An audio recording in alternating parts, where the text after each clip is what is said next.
Bonjour, messieurs, dames, bonjour à celles et ceux qui nous écoutent à la maison. Je suis Raquel Garrido, je suis députée insoumise de la Seine-Saint-Denis. Je suis aujourd'hui à l'Assemblée nationale avec mes collègues de l'intergroupe NUPES qui travaillent sur la 6e République. Et donc aujourd'hui prendront la parole successivement mes collègues Elsa Faucillon, qui est communiste députée des Hauts-de-Seine, Marietta Karamanli du groupe socialiste député de la Sarthe, Jérémy Yordanov qui est au groupe Écolo et qui est député de l'Isère. Nous sommes accompagnés aujourd'hui d'autres députés qui sont dans le groupe de travail également, comme Sylvie Ferrer, députée insoumise de Haute-Pyrénées. Je vois M. Christophe Bex qui rentre, M. Jean-François Coulombe aussi député, Charlotte Leduc, députée également, Pascal Martin, Muriel Lebvro. Bon, nous sommes accompagnés de nombreuses et nombreux députés de la NUPES pour un événement qui est important, qui peut-être est le début d'un grand passage, le passage auquel nous sommes nombreux à aspirer, qui est le passage de la 5e à la 6e République. Je le dis un peu sous forme de boutade, mais ça ne l'est plus. C'est-à-dire que la question du passage d'une 5e à une 6e République n'est plus un sujet de colloque, n'est plus un sujet seulement théorique, n'est plus un sujet, on va dire, une utopie. C'est quelque chose qui a pris corps aujourd'hui dans la société française et nous avons vécu ces dernières semaines une accélération dans le pays et une prise en charge dans le pays de la question démocratique à la faveur de l'électrochoc qu'a constitué le 16 mars l'adoption par 49-3 de la loi sur la retraite à 64 ans. Vous avez pu constater, comme nous toutes et tous, qu'à partir du 16 mars, il y a eu dans les mobilisations populaires relatives à la bataille des retraites la revendication démocratique, et on peut résumer la situation actuelle en disant que la France a 49-3 raisons de passer à la 6e République. Alors, bien sûr, il y a un diagnostic qui est un diagnostic que nous sommes très nombreux à partager dans le pays et sur laquelle nous avons déjà travaillé ici à l'intergroupe. C'est la question du pouvoir du président de la République, du pouvoir abusif du président de la République, on pourrait dire du pouvoir que la Constitution de 1958 donne au président d'abuser de ses pouvoirs.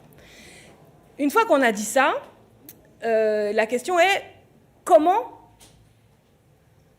trouver une solution pacifique à la situation, parce que nous sommes dans une situation de blocage, ou en cas, ce qui est le cas actuellement sur les retraites, d'affrontement entre le président de la République et les Français. Il n'y a pas dans la Constitution actuelle une modalité d'arbitrer ce désaccord entre le président et le peuple.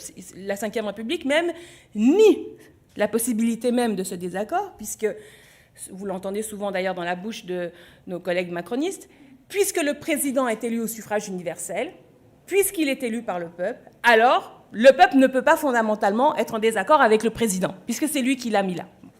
Et c'est bien la situation, la complexité de la situation que nous vivons actuellement, puisque après l'élection présidentielle, dont vous savez que le scrutin nominal à 2 tours et le face-à-face avec l'extrême droite au second tour teintent d'une certaine façon le résultat de ce scrutin-là. Il y a eu, en tout état de cause, en juin, un autre scrutin, donc qui est plus récent, les élections législatives, qui n'a pas donné la majorité, ici à l'Assemblée nationale, aux amis du président de la République. Donc l'Élysée n'a pas la majorité à l'Assemblée nationale. Il en ressort qu'il y a désormais un protagonisme institutionnel de l'Assemblée nationale qui est renouvelé, qui est inusuel dans l'esprit de la Ve République et qui est peut-être une des solutions, un des outils pour sortir de la situation de blocage dans laquelle nous sommes. En tout cas, c'est à partir de ce raisonnement-là que dès le mois de septembre, à l'intergroupe NUPES, nous avons décidé de prendre nos responsabilités et d'organiser un travail consciencieux, méthodique, pour d'abord s'assurer que nous étions tous, les différents partis et groupes qui composent l'intergroupe NUPES, homogènes sur notre analyse de la crise de régime, sur les différentes options pour y répondre, sur les contours que pourrait avoir cette 6e République. Et comme méthode de travail, nous avons décidé d'auditionner, en fait, une grande variété de contributeurs c'est Elsa Faucillon qui vous en dira davantage sur nos auditions. En tout cas, aujourd'hui, nous vous présentons ce travail, et ça tombe bien, il y a aussi une actualité, puisque, entre-temps, le président a lui-même voulu enfin mettre à exécution une sorte de promesse qu'il avait annoncée, qui était qu'il y aurait un travail transpartisan sur la question des institutions. Peut-être a-t-il été fouetté par le sondage YouGov, qui est paru dans le HuffPost en mai 2023, où il apparaît qu'il n'y a plus que 14% des Français qui considèrent que la Ve République doit être maintenue telle qu'elle. Ça veut dire que la très grande majorité des sondés, on peut penser des Français, sont d'accord pour modifier cette Constitution, certains carrément structurellement. 64% des Français souhaitent en tout cas que nous réformions les institutions de la République, notamment la présidence de la République. Et c'est un autre point, c'est que ça concerne toutes les orientations politiques, puisque dans ce même sondage, on analyse les résultats en fonction de la proximité partisane. Et par exemple, même chez les amis du président Macron, hein, qui sont les plus réfractaires à la réforme, 35% seulement des macronistes pensent qu'il faut maintenir la Constitution en l'état. Demain commence une série de 5 réunions ici à l'Assemblée nationale convoquées par la présidente Mme Yaël Braun-Pivet à propos justement de la réforme institutionnelle. Elles ont des thématiques un peu vagues, un peu étranges même. La première réunion donc, de demain a comme objet la question des mandats. Donc, alors, je pense que ça répond à une demande qui existe du côté Sénat pour rétablir le droit au cumul des mandats. Donc, c'est vraiment une entrée en matière qui vient s'opposer carrément à l'aspiration démocratique des Français. D'ailleurs, il y a aussi des sondages sur la question du cumul des mandats et les Français détestent les cumulards et le fait de cumuler les mandats. Il y a aussi dans la série de réunions qui aura lieu la question du rééquilibrage des pouvoirs. Et on peut penser que certainement la question du protagonisme de l'Assemblée nationale sera discutée. Et de ce point de vue, je crois que ce qui se passe actuellement sur la façon dont le groupe majoritaire ici à l'Assemblée nationale voudrait empêcher l'examen de la proposition de loi transpartisane qui abrogerait la mesure d'âge de retraite à 64 ans est un indicateur de ce qu'il ne faut pas faire. La majorité présidentielle, c'est-à-dire la minorité du Parlement qui soutient le président, doit accepter ce résultat des urnes. Ou alors, s'il conteste le résultat des urnes, ça veut dire qu'il faut qu'il nous le dise. Il faut qu'il nous dise, nous, on n'accepte pas le résultat des urnes. Bon, mais il y a eu une élection en juin 2022. Il faut en tirer toutes les conséquences. Et en l'occurrence, en 2009, il a été décidé d'attribuer la présidence de la Commission des finances à un membre de l'opposition. Donc, par définition, cela veut dire qu'il y a là une forme de pluralisme qui est accepté, une forme de rééquilibrage des pouvoirs, et ce serait totalement incohérent, d'une part, de vouloir empêcher la proposition de loi transpartisane sur la retraite à 64 ans, tout en prétendant, par ailleurs, vouloir avancer sur la question des institutions dans des réunions transpartisanes qui ne seront, je le rappelle, que des séances de 2 heures, donc 5 séances de 2 heures, où chaque président de groupe, seul ou accompagné, pourra parler pendant 10 minutes.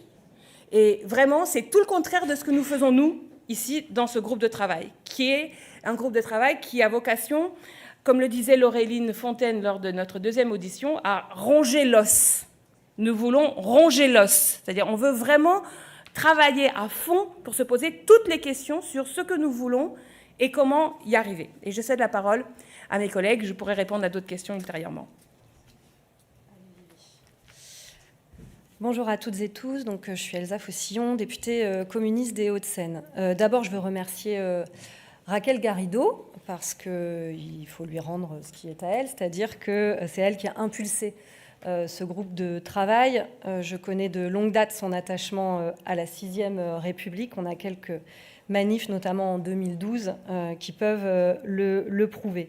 Je crois effectivement, et on se rejoint, je crois, toutes et tous là-dessus, sur l'idée qu'il y a évidemment les vices imputables à la Ve République dès le départ, et puis il y a son exercice tel qu'il est permis par la Constitution aujourd'hui elle-même, Et on arrive effectivement à une sorte d'apogée, d'accaparement du pouvoir par le président de la République.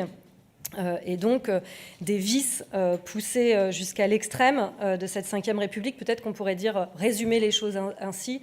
Macron, c'est le pire de la Ve République dans l'exercice du pouvoir, de 49.3 en 47.1, de convention citoyenne climat bafouée aux manifestations des retraites très violemment réprimées.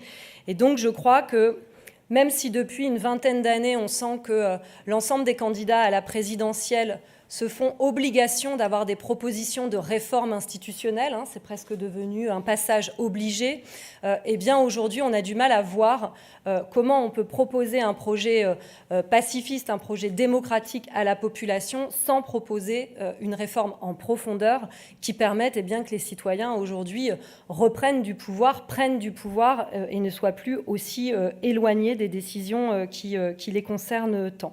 Donc ça c'est, je dirais, la base de ce qui fait du commun entre nous, même si depuis environ 20 ans, je dirais, nos organisations politiques respectives, alors je mets la France Insoumise un peu à part puisqu'elle a une histoire différente, nous avons des travaux qui sont des travaux de nos organisations politiques ou des travaux parlementaires qui traitent de cette question. Et ce qu'on a pu vérifier dans un premier temps, c'est qu'il y a quand même beaucoup de communs sur à la fois l'analyse, mais aussi sur des propositions de transformation profonde. Ce qui ne veut pas dire que la pluralité et même la diversité, et parfois, assumons-les, des divergences d'approche, ne sont pas intéressantes dans ce groupe de travail. Et j'aurais tendance à dire sinon, à quoi servirait-il si ce n'est pas pour pouvoir créer du commun à partir de cette diversité et de cette pluralité. Je dis un mot quand même de l'approche peut-être singulière des communistes sur cette question de la Sixième République avec, je vais énoncer pour être courte, 3 principes qui nous semblent extrêmement importants. Pour nous, la Sixième République, elle doit être la première d'un nouvel âge démocratique, même si on s'inscrit évidemment, vous en doutez, dans la tradition de 1789. Nous pensons que cette sixième, elle doit être un nouvel âge démocratique. La deuxième chose, c'est que la refondation des institutions, pour nous, elle est un élément à part entière de la transformation sociale. Et la troisième, c'est que pour nous, la logique des droits humains, des droits économiques, des droits culturels, elle doit primer sur la logique de la rentabilité et de l'accaparement des pouvoirs par quelques-uns sur l'idée de leurs compétences réelles ou supposées, mais surtout supposées. Ça, c'est les 3 principes qui nous animent et il me semble pour le moins collés avec l'ensemble de mes collègues. Je dis aussi que si évidemment il y a une acuité toute particulière à la question d'une profonde refondation institutionnelle, démocratique dans la période, et Raquel l'a bien énoncé. Je crois pour autant qu'il y a un travail aussi au long cours pour la NUPES. Il ne vous aura pas échappé que nous prétendons à gouverner et que nous pensons que pour gouverner, il faut gouverner autrement. Et que donc ce travail sur la Sixième République, il est aussi un travail pour légitimer, crédibiliser, approfondir cette accession à un pouvoir qui est évidemment un pouvoir renouvelé et un pouvoir qui laisse une large part, une implication des citoyens dans les décisions qui les concernent. Pour ne pas être plus longue, mais je dois présenter quand même les travaux que nous avons déjà eu lieu, que nous allons encore avoir cet après-midi et que nous avons décidé d'accélérer. Mais nous avons déjà eu 2 premières auditions. Je cite quelques noms: Charlotte Girard, Loïc Blondiot, Elfé Roche-Noël et Ederne de Barros, et puis ensuite Carolina Cerda-Guzman, Frédéric Savicki et Laureline Fontaine. Cet après-midi, nous verrons Dominique Rousseau, Marianne Cohandé, Rémi Lefebvre et Sixtine Van Wittrieve. Je dis qu'on a envie de l'accélérer et d'élargir aussi le panel des personnes que nous voulons auditionner. Nous ne nous priverons pas d'auditionner aussi des personnalités politiques, syndicales, des universitaires comme nous le faisons, parce que nous savons aussi que ce projet, s'il est sur des bases qui sont celles des bases d'une gauche de transformation sociale, si nous voulons un projet pacifiste et démocratique, il a aussi vocation à être très majoritairement partagé. Voilà, je crois que j'ai à peu près dit tout ce que je voulais vous dire. À qui maintenant ? Alors d'abord également, je suis ravie de participer à ce groupe qui a été initié par Raquel et retrouver un peu de manière plurielle plusieurs collègues qui travaillent sur ces questions. Le groupe socialiste et apparenté que je présente, effectivement, ça fait longtemps qu'elle travaille aussi sur ce sujet et nous avons eu aussi l'occasion de présenter nous-mêmes des propositions de loi, pas plus tard qu'il y a 2 ans, qui n'a pas franchi le pas de la commission des lois, mais qui a eu un rapport, qu'il y a eu des débats, il y a eu un vote, qui effectivement, à l'époque, la majorité n'a pas permis son adoption.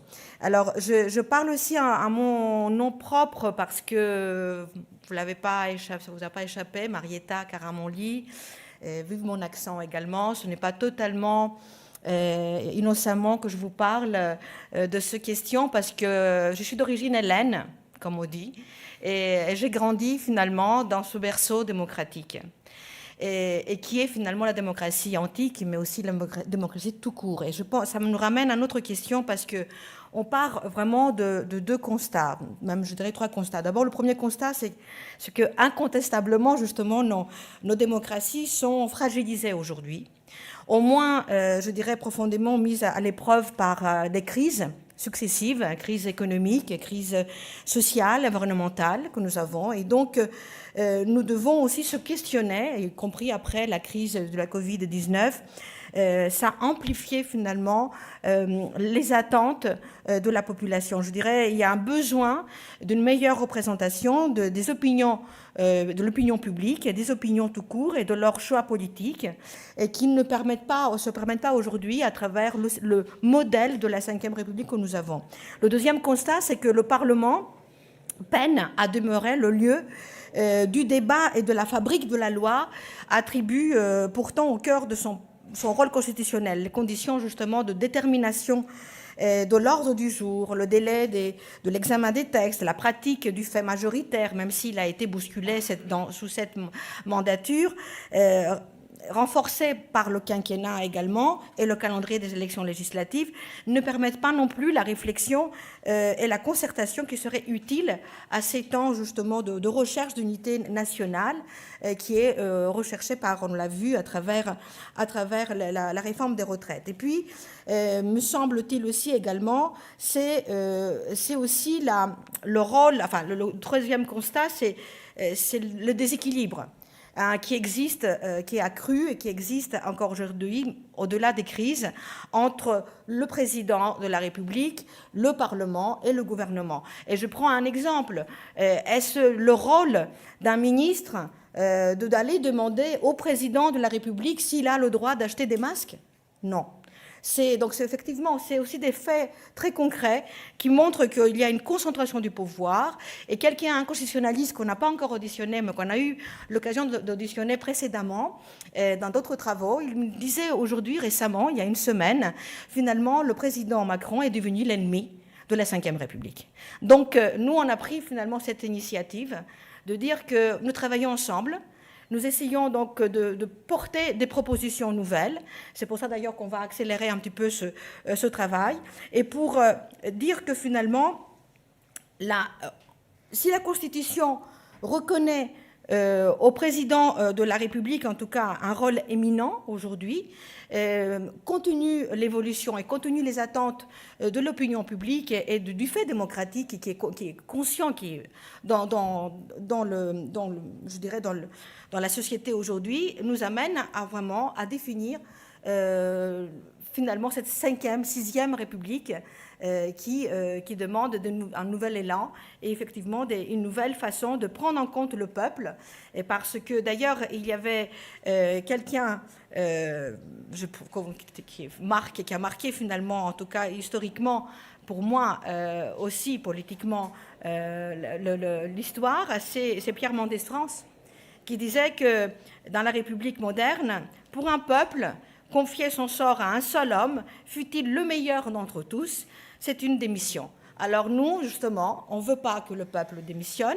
Nous considérons qu'au-delà des talents des uns et des autres, on ne peut pas avoir un exercice solitaire de cette fonction. Et nous souhaitons donc travailler, faire en sorte que, justement, à la fois le Parlement et à la fois le gouvernement, qui depuis François Fillon, le Premier ministre, est devenu le conseiller du président, mais des choses vraiment méritent d'être questionnées. Et nous sommes donc dans ce cheminement, à la fois d'abord éclairés par un certain nombre d'auditions, mais aussi, comme on le disait tout à l'heure, Raquel et Elsa le rappelaient, nécessité aussi d'aller chercher des consensus et de travail aussi avec d'autres formations politiques et d'hommes politiques, hommes et femmes politiques, hommes au sens noble du terme, pour faire en sorte que aussi comment on peut associer au-delà des universitaires, au-delà des constitutionnalistes, au-delà finalement d'un certain nombre de groupes politiques, voilà, une réflexion qui nous amène vers cette 6e République qui est nécessaire aujourd'hui dans notre pays. Et si on veut finalement que la France soit aussi moderne comme d'autres pays à travers le monde et d'autres pays aussi à travers l'Europe, nous devons vraiment s'atteler sérieusement. Bonjour tout le monde. Vous voyez, on a beaucoup de choses à dire sur la 5e et la 6e République. Je veux d'abord remercier Raquel qui a initié effectivement ce groupe de travail qui, dans la période, est vraiment salutaire. C'est-à-dire qu'on sent que depuis qu'on a initié ce groupe, le débat a débordé les spécialistes et nous, parlementaires que nous sommes, pour se retrouver aujourd'hui sur des pancartes dans la rue. Et on veut que ce débat vraiment sorte des institutions et s'empare de la société. Moi, je veux revenir très brièvement sur le moment qu'on est en train de traverser et sur l'urgence qu'il y a à réformer notre règle fondamentale, la Constitution. On est dans une défiance extraordinaire contre le politique en général et contre nos institutions. On le voit à travers l'abstention très forte. On le voit, certaines manifs royalistes qui disent « à bas la République ». C'est à la limite, on pourrait penser que c'est un peu anecdotique, mais je pense qu'il y a vraiment un fond de l'air qui est un peu inquiétant, et ce n'est pas qu'en France.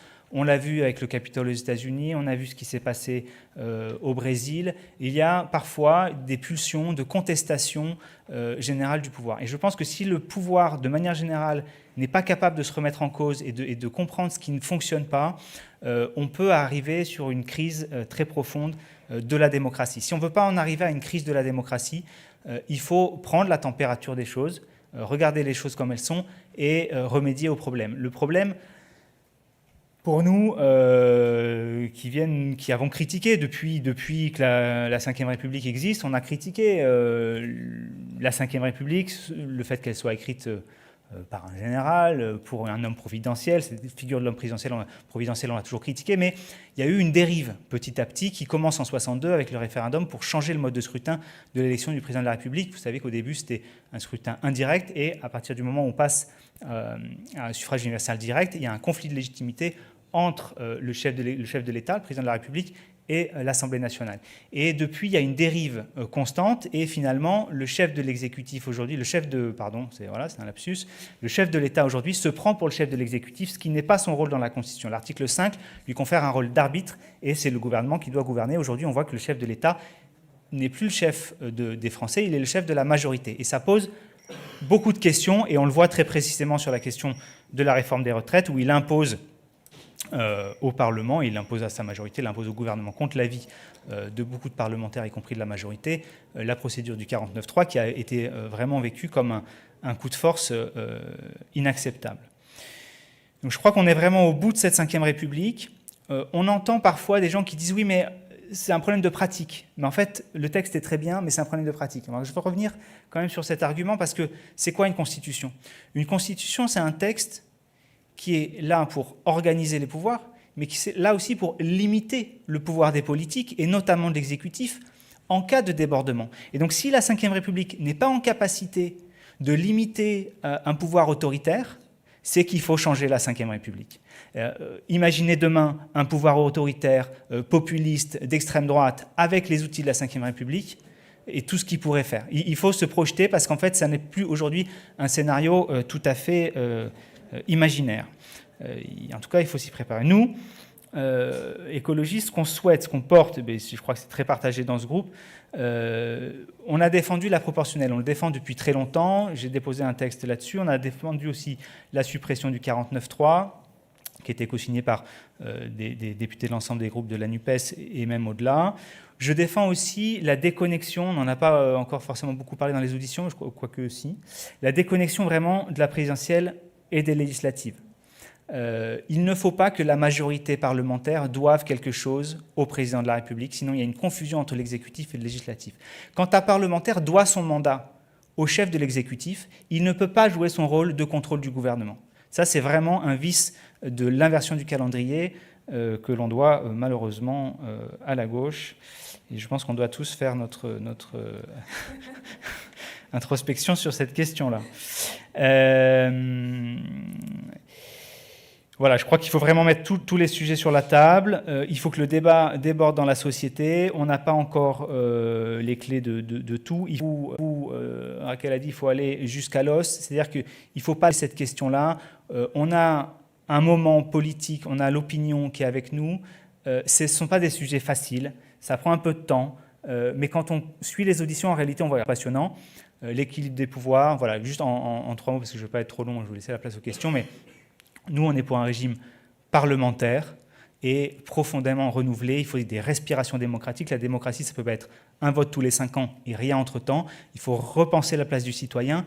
Et un petit mot sur la question de l'écologie. Je crois que la Ve République et les constitutions jusque-là ont fait l'impasse sur cette question-là. Le problème de l'écologie, c'est que ça n'est pas un déterminant du vote. Et donc, si on veut que dans les politiques publiques, ce soit pris en compte, moi, je pense que dans la mécanique des institutions, il faut à un moment donné que ce soit pris en compte. Et je pense que là, une question d'une chambre, une chambre du temps long, une chambre du futur, qui serait vraiment en charge de ces questions-là, de préserver l'intérêt des générations futures, doit être sérieusement mise sur la table. Merci.